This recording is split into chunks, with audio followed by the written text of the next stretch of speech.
महाराज जी आपकी सेवा में प्राकृतिक चावल जय हो।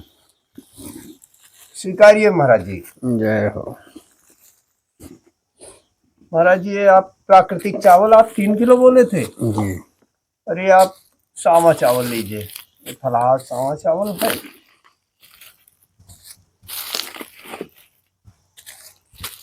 तो महाराज जी आपने गुड़ 4 किलो बोला था। जी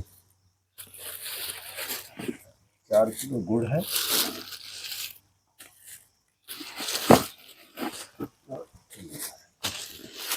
और ये छोटी सी भेंट है महाराज जी, गिनकर बताएंगे क्या? 1 2 3 4 5 600। हम तो यही कांतानाथ भगवान से प्रार्थना करेंगे कि दान देने वाला और जो दे रहा है सदैव उनका घर धन धान से भरे रहे। अरे सरदार साहब ये तो सब ऐसे ही चले जाएगा, बोरा की क्या आवश्यकता है। अब ऐसा है ना कि मिलजुल के जब पाते रहते हैं तब मन क्या है अकुचाता नहीं है, वैसे मन अकुचा जाता है। अब कभी अपने चावल बना लिया।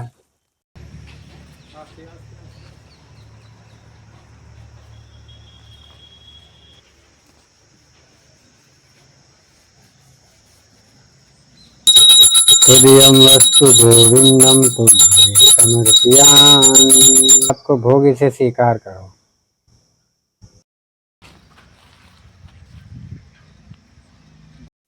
सामने जो महात्मा जी देख रहे हैं वो लोहागढ़ से आए हुए हैं तीर्थ यात्रा में हमारे महात्मा जी। महात्मा जी स्वीकारिए आपकी सेवा में चना। जी भगवान। और महात्मा जी आपकी सेवा में गुड़। और महाराज जी ये नमकीन। और महाराज जी ये छोटी सी भेंट है। जी भगवान। और महाराज जी आपने सामग्री लेने के लिए मना क्यों कर दिया? क्योंकि बहुत आप पहले संत हैं। जी भगवान, सामग्री की जरूरत नहीं है हमको, आज कल की परवाह नहीं है भगवान। आगे है ना, आगे की व्यवस्था ऊपर वाले के ऊपर हाथ है। यही हमारे गुरु ने हमको सिखाया कि हमको कुछ बांध के नहीं चलना है। अच्छा जी भगवान। आज के लिए बहुत है, जो मिला है तुरंत के लिए, आगे के लिए आप जैसे भगवान बहुत है हमारे लिए। सेवा के लिए भगवान कर्म ही विशेष है, बस कर्म करेंगे तो ये तो सेवा चलती रहेगी भगवान। कर्म से मुख मोड़ेंगे तो कुछ नहीं मिलेगा, दुनिया में भटकते रहेंगे बस। अगर कर्म नहीं करेंगे तो दुनिया में भटकते रहेंगे, उलझे रहेंगे इसके चक्कर में, ये माया के चक्कर में। सत्य भगवान हमारा, ये बहुत बड़ी ठगनी माया है, इसने अच्छे अच्छे को नहीं छोड़ा है। ठीक है, आपकी सेवा में आटा। जी प्रभु कल्याण हो।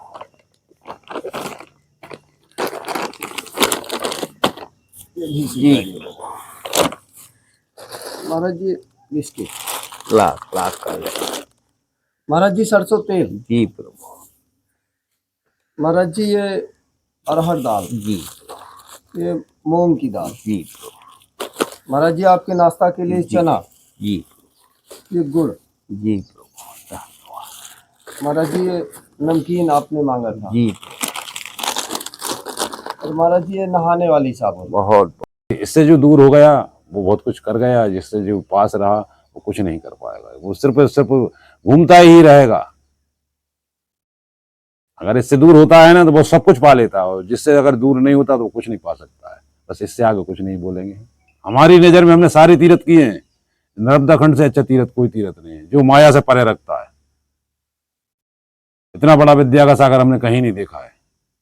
जो नर्मदा खंड है, नर्मदा मैया है, उससे बड़ा विद्या का सागर भी नहीं, बैराग दायनी मोक्षी दायनी है वो सब कुछ देती है, वो सब कुछ लेती भी है। तो महाराज जी आप अपनी झोली में कोई सामग्री नहीं रखते? नहीं, हमारी झोली में आपको देख सकते हैं, आपकी हमारी झोली में सिर्फ और सिर्फ हमारी जरूरत की चीज मिलेगी। ये कम मिलेगा हमको, सिर्फ ये कितना मिलेगा जैसे आपने दे दिया। हम लेने नहीं जाते हैं, जैसे कहते हैं भिक्षावृत्ति, वो भी नहीं करे, भूखे बैठे रहेंगे, भिक्षावृत्ति करने नहीं जाएंगे। वो मैया हमको सब कुछ देती है, जरूरत पे सब देती है, वैसे कुछ नहीं चाहिए हमको। तो महाराज जी कितने दिन से आप पैदल तीर्थ यात्रा कर रहे हैं? ये हमको 4 साल हो गए पैदल तीर्थ यात्रा।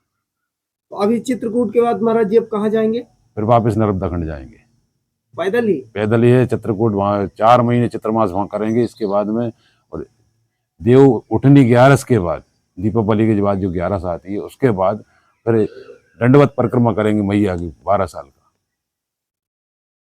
ये हमारा अगला प्रोग्राम है। अब महाराज जी आप बता रहे थे हम मौन में जाने वाले हैं। हाँ बिल्कुल, 12 साल मौन में जाने वाले हैं। आप मौन में क्यों जाना चाहते हैं महाराज नहीं, जी? वो तो मौन में जाने का ये है कि हम दुनिया से बच जाएंगे। दुनिया की ये बुराई भलाई सबसे खराब चीज है। भजन, मेन भजन वही है। भजन ना करें लेकिन बोलने से बचें, कर्म करें बोलने से बचें, इधर उधर ना देखें बोलने से बचें। हमने आपको देखा तो हमने अपने आप को खराब किया, आपको कुछ नहीं है। हम अगर इधर उधर देख रहे हैं, अरे यार ये ऐसा है वो ऐसा है, ये सब बेकार है। हम अपने आप को है ना जहाँ जाना चाह रहे हैं उससे भटका रहे हैं। जिसके लिए हम साधु बने हैं हम उस जगह पर नहीं पहुंच पाएंगे। तेरा मेरा हमारा कुछ नहीं है। हमारा तो शरीर भी नहीं है भगवान, ये तो माता पिता की देन है। फिर मेरा क्या है? हमारा कुछ नहीं है, ना आपका है। ये शरीर माता पिता की देन है, बाकी और आगे ये जो कुछ आगे मार्ग दिखाए ये गुरु की देन है। महाराज जी आपको वैराग्य कैसे हो गया? ये तो है ना जन्म से ही होता है, वैराग्य ऐसे नहीं होता। जो वैराग्य जन्म से होता है। नहीं, हम जन्म से नहीं, हमको तो 12 साल हुए हैं। आपके माता पिता हैं? माता पिता ने शरीर छोड़ दिया भगवान। भाई बहनों की सबकी शादी हो चुकी है, हमारी शादी नहीं हुई। हम तो साधु पहले ही बन जाते, लेकिन माता पिता ने नहीं बनने दिया। वो भी एक ऋण है माता पिता का। उससे जब तक आप पूर्ण नहीं होंगे, साधु आप कभी बन जाए लेकिन उससे पूर्ण नहीं हो सकते, तो आप सब बेकार है। आपका नरक का द्वार खुला है आपके लिए। अगर आप माता पिता को मुंह मोड़ के जा रहे हैं और परिवार से मुंह मोड़ के अगर बाबा बन गए हैं, साधु बन गए हैं, तो सब बेकार है। ये सारी चीज़ों से आप फ्री हो जाएं, फिर आप कोई टेंशन नहीं है। आप बाबा बन गए, फिर आपको किसी की चिंता नहीं है। सारी चीज़ों से फ्री हो चुके हैं ना आप, पीछे लौट के नहीं देखना ना, आप आगे बढ़ गए। हम आगे बढ़ चुके हैं, अब हमको पीछे वापस नहीं देखना होगा। महाराज जी क्रोध से कैसे बचे?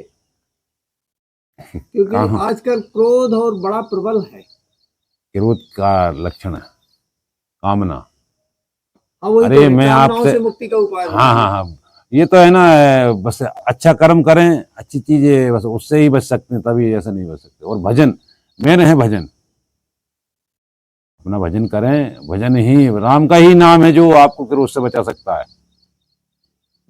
अन्य उतना ही ग्रहण करें, ये भी काम को जगाता है। ऐसा कि जिसकी इसकी ताकत बहुत खराब है, ये भी काम को ही जगाता है। अच्छा, भोजन करने से काम जागता है? बिल्कुल जागता है भगवान। अन्न ज्यादा पाएंगे तो काम जागेगा, क्रोध भी जागेगा। देखने में छोटा सा है लेकिन उसकी ताकत बहुत प्रबल है। इससे अगर आप दोनों टाइम फुल आहार ले रहे हैं, फुल आहार, तो आपको क्रोध भी आएगा और काम भी जागेगा, दोनों ही चीजें। जीव कैसे इस भव सागर से पार हो? लेकिन हर कोई तो साधु बैरागी नहीं बन सकता ना। तो जीव का कैसे कल्याण हो? सदकर्म। सत्कर्म है क्या महाराज जी? सत्कर्म है, सेवा है। सेवा भी सत्कर्म है भगवान। जीव का जैसे कोई भी निस्वार्थ कार्य करना, वो सदमार्ग है। निस्वार्थ कार्य आप करेंगे कुछ भी तो सदमार्ग है भगवान। वो बड़ा भजन है, कर्म है। भूखे को भोजन, प्यासे को पानी। लेकिन जरूरतमंद कोई भगवान, किसको? नहीं तो नरक के भागीदार आप भी बनना है दान करके। आप जो अगर किसी ऐसे व्यक्ति को दे रहे हैं जिसको जरूरत नहीं है, वो गलत उपयोग कर रहा है, हम इसको लेके अभी कलारी पे चले जाएं, आपने दी, आप थोड़ी हमारे पीछे आ रहे हैं, लेकिन आप सब कुछ कर रहे हैं, इसका भी ध्यान रखें कि आपका दान ऐसी जगह न जाए कि जो आपका रास्ता गलत ले जाए। क्योंकि दान भी वहाँ दिया जाता है जो बाबा फक्कड़ है, गरीब ब्राह्मण है। कौन गरीब ब्राह्मण? ब्राह्मण आजकल गाड़ी से घूम रहे हैं, उनको जरूरत है, सबको है जरूरत इसकी, लेकिन ज्यादा जरूरत कौन को? जो वाहनों से घूम रहे हैं, क्योंकि उनकी लालसा ज्यादा है। जो पैदल चल रहा है उसकी लालसा कम है। ईर्षा इसी का कारण है सब कुछ। पैसा, माया बड़ी ठगनी, इसने किसी को नहीं छोड़ा। ये अच्छे अच्छों को नचा देती है। इससे तो बिरले संत हैं जो बच पाए हैं। नहीं तो आज के समय में नहीं बच पा रहा भगवान इससे कोई, क्योंकि इसका ही प्रभाव है आजकल, और इसके बगैर हो भी कुछ नहीं रहा है। सबको जरूरत है इसकी, लेकिन इसकी जरूरत है जितनी है उतना ही उपयोग मिल रहा है, इसको उतना ही प्राप्त करने की प्रयास करें, ज्यादा प्राप्त ना करें, क्योंकि ज्यादा है तो फिर लालसा है। ये हमारी लालसा है, अगर नहीं यार 100 मिल गया तो 100 और मिलना चाहिए हमको। ये 100 पहले जहाँ, इसके बाद आगे का प्रयास करेंगे। हाँ ठीक है, हमको जरूरत लग रही तो आए, अगर है जो आप कर्म कर रहे हैं तो जरूर आएंगे भगवान। कर्म अगर आप कर रहे हैं तो जरूर आएंगे वो, और नहीं कर रहे हैं, आप भटक रहे हैं उसमें, तो फिर आपके पास नहीं आएंगे। महाराज जी, जीव का कैसे कल्याण हो, मनुष्य का प्रभु, कैसे कल्याण हो? मनुष्य का कल्याण परमात्मा का भजन। जैसे हमारा शरीर के लिए हमें भोजन की आवश्यकता है, इसीलिए आत्मा के लिए भजन की आवश्यकता है। उसका खाना भजन है। अगर हम कुछ टाइम निकाल करके परमात्मा में ध्यान लगाएंगे, भजन करेंगे, उनके चरित्र का अनुसरण करेंगे, तो प्रभु माता पिता की सेवा सबसे बड़ी सेवा है, और अपना दीनहीनों की सेवा करें। बस यही मार्ग पर चलते रहे तो जीव का कल्याण होगा प्रभु, और परमात्मा के भजन में लगे रहें, और दीनहीनों की जो बन पड़े सेवा कर दे। और दीनहीन की सेवा से बढ़ करके यही सब आत्मज्ञान, ब्रह्म ज्ञान, जितना जो कुछ है सब इसी में है। परमात्मा कहीं अलग नहीं है आपसे, परमात्मा की ही कृपा से सब कुछ हो रहा है, सब उन्हीं की दया दृष्टि से है। उनका अनुसरण करें, अपना कुछ टाइम निकाल करके। गृहस्थ में रहते हुए, गृहस्थ के लिए तो परमात्मा ने बहुत छूट दी है। गृहस्थ में रहते हुए थोड़ा समय निकाल करके प्रभु का भजन किसी तरह स्मरण ही करते रहेंगे तो प्रभु कल्याण करेंगे। और दीनहीनों की सेवा, उन दानदाताओं के लिए मैं परमात्मा से प्रार्थना करता हूं कि उन घर बैठे उनको पुण्य प्राप्त होता है। वो दीनहीन संतों की और सबकी सेवा कर रहे हैं। परमात्मा उनका अखंड कल्याण करे।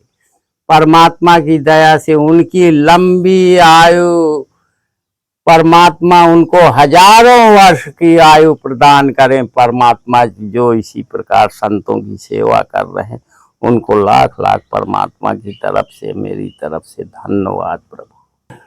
प्रभु, हमारे चित्रकूट में दीनहीनों का, संतों का कोई नहीं, और हमारे चित्रकूट में दिखावे का दान बहुत होता है, बहुत होता है, लेकिन दीनहीनों के लिए कुछ नहीं है। दीनहीनों की तरफ कोई ध्यान नहीं देता। भरो भसोकों के लिए सब कोई ध्यान देता है। जो संपन्न है उन्हीं को और ज्यादा संपन्न किया जाता है। सब व्यवस्था है, लेकिन यहाँ दीनहीनों के लिए कुछ नहीं है। हमको भोजन सामग्री की आवश्यकता थी, हम यहाँ श्री राम कुटी में आए, हमको तुरंत प्रदान किया गया। उनका परमात्मा बहुत बहुत भला करे, बहुत बहुत कल्याण करे, बाल बच्चों की हजारों वर्ष आयु हो। और हम यहाँ के बहुत बहुत संत जन, दीन जन आभारी हैं, और परमात्मा से प्रार्थना करते हैं कि इसी तरह ये सेवा यहाँ से अग्रसर है संतों के लिए। और निरंतर, चाहे दिन में जितने टाइम, यानी सुबह शाम आ जाए, उनको परमात्मा उनकी सेवा करते हैं। और यहाँ से उन दीनहीन संतों का कल्याण होता है, भोजन की सामग्री मिलती है, सब कुछ मिलता है। और हमको भी आवश्यकता थी, हम यहाँ आए, परमात्मा ने हमको तुरंत मिला, और हम उनके लिए असीम आशीर्वाद, परमात्मा की कृपा से उनकी हजारों वर्ष आयु, बाल बच्चे उनके सब कोई सुखी और संपन्न रहे प्रभु।